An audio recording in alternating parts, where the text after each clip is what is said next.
Tollywood star hero Janasena అధినేత Andhra Pradesh deputy CM Pawan Kalyan గారు ప్రస్తుతం తన మార్క్ రాజకీయ పాలనతో దూసుకెళ్తున్న విషయం తెలిసిందే. అసెంబ్లీలో దద్దరిల్లిపోయే స్పీచ్లతో అలరిస్తున్నారు పవర్ స్టార్ పవన్ కళ్యాణ్ గారు. ఇకపోతే పవన్ కళ్యాణ్ గారికి హత్యకు కుట్ర జరుగుతుందనే వార్తలు ఇటీవలే నెట్టింట్లో వైరల్ అయిన విషయం మనకందరికీ తెలిసిందే. దీంతో అంతా ఆందోళన చెందుతున్న విషయం తెలిసిందే. అటు అభిమానుల్లో ఇటు రాష్ట్రంలో ఆందోళన కలిగిస్తూ ఉన్నాయి ఈ వ్యాఖ్యలు.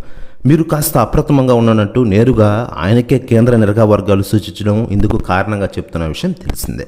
ఇక లేటెస్ట్గా అందుతున్న సమాచారం ప్రకారం ఈ విషయంపై పవర్ స్టార్ పవన్ కళ్యాణ్ గారికి తాజాగా కేంద్రం హెచ్చరికలు పంపిందట.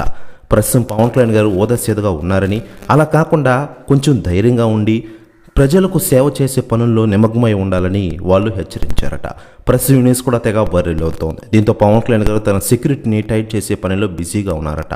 మరోవైపు కేంద్రం కూడా సెక్యూరిటీని పెంచే యోచనలో ఉంది. ప్రెస్ యూనియన్స్ కూడా తెగ వైరల్ అవుతోంది.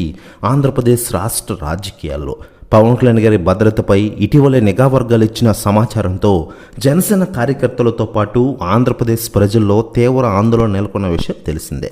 ఇటీవల జరిగిన ఆంధ్రప్రదేశ్ అసెంబ్లీ ఎన్నికల్లో తెలుగుదేశం, జనసేన, బీజేపీ కలిపి పోటీ చేశాయి. ఈ క్రమంలోనే 21 అసెంబ్లీ స్థానాల్లో పోటీ చేసిన జనసేన 21 స్థానాల్లో బంపర్ మెజారిటీతో 100% స్ట్రైక్ రేట్ సాధించిన విషయం మనకందరికీ తెలిసిందే.